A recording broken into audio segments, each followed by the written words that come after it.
Hello and welcome to Moving Iron Podcast Tax Moves with Glen Birnbaum. Glen, we're in that time of year again. We're going to expand on what we talked about last week as far as some tax planning goes. And before we started, you were talking about prepaying for fertilizer and those kind of things and how those rules apply to adjusting your income at the end of the year. Yeah, so this time of year we're looking at tax planning, and we will remember last week we talked about having grain contracts with deferred payment, and we can use some flexibility there to adjust our income. In that case, adjust our income up.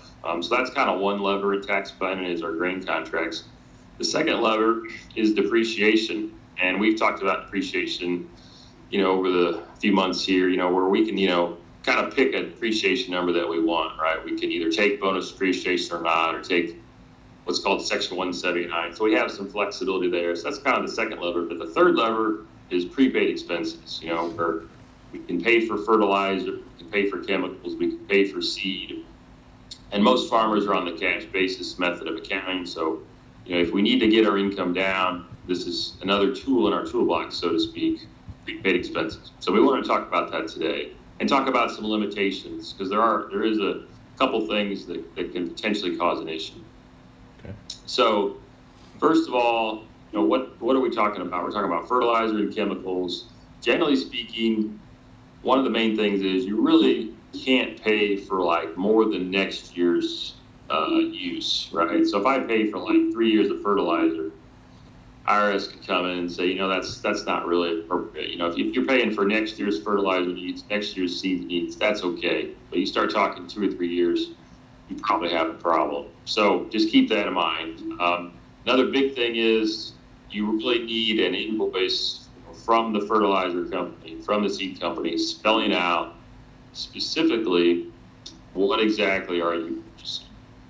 It really should not just be a deposit, right? It shouldn't just be, I just, wrote a check for $100,000 and it's just kind of on deposit at the fertilizer company. It really needs to be, hey, this many tons of DAP, this many, book bags of seed, right? It's got to be specific. Certain types of chemicals, right? Here's the gallons, because that's really supports the justification that I'm actually seeing things for next year. I'm not just placing a deposit with my fertilizer company. So be careful of that. The third thing, which can come into play occasionally, there's actually a limitation on prepaid expenses, that if your prepaid expenses are more than 50%, okay, so 50% is the number, more than 50% of your non-prepaid expenses. So this kind of gets a little confusing. But let's say, just for simple math, let's say we had total expenses on our farm. This is a low number, but I like to keep math simple, of $100,000, right? That's the total expenses on my farm. And that includes $330,000 of prepaid expenses, okay? So I've got $30,000 of prepaid expenses for next year. I've got $70,000 of expenses for the current year that I paid. And that can include depreciation.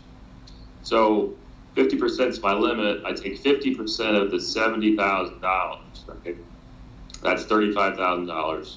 So I can't have more than $35,000 of prepaid expenses. If you remember, my example is I only have $30,000 prepaid expenses. So in that case, I would be okay. So you do need to run that if you really, if you're really picking up a lot of acres and things, you might need to watch that a little bit. But Casey, there's actually a couple exceptions to even this 50% rule. One of them would be extraordinary circumstances. Really, reason that you can possibly get around this 50% rule. I haven't seen a whole lot of commentary on what that could be, but just know that if there's some really unique situation, you could get out of it. The better one, though, exception number 2, is if you fail the test for 2018. Okay, so we fail that 50% test. We actually go back to the previous 3 years, lump it all together, and if I didn't fail it in the previous 3 years combined, I kind of get a pass. So bottom line is the 50% test is important, but likely there's probably some workarounds around it just because of that 3 rule. So the most important thing on the prepaids is, make sure that you have an invoice from the fertilizer company with specific quantities and prices of things and descriptions. It can't be just a deposit. Okay, so that's the key. That's the key takeaway. Is when you get that invoice, make sure it has exactly what you got with the exact amount, and making sure that that's very well documented.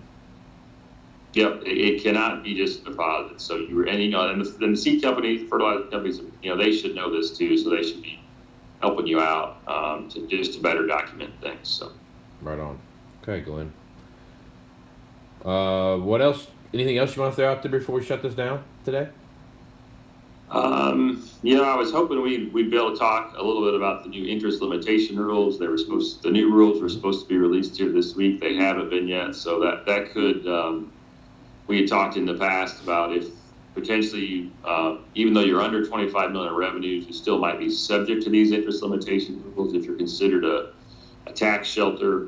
So we still don't know anything about that. So hoping next week I could maybe clear that up a little bit to see if you have a loss, basically, and you're a farmer, and you've got kind of passive investors, are you going to have a problem with these interest limitations? So that's the one thing I was watching for. So maybe next week we can do just a quick update on that. But yeah, otherwise we're just kind of in the midst of tax planning here, working through different scenarios with clients, gathering the information and seeing where we want to end up. So we also got about an inch of snow overnight here. Look pretty unique for Central Illinois this time of year. So. Yep. Yeah, we had some snow out here.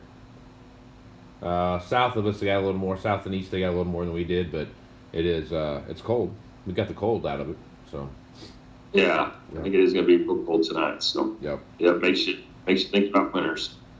Sure does, man. Sure does. So, all right, Glenn. Well, if folks wanted to grab a hold of you and ask you some questions, what's the best way they could do that?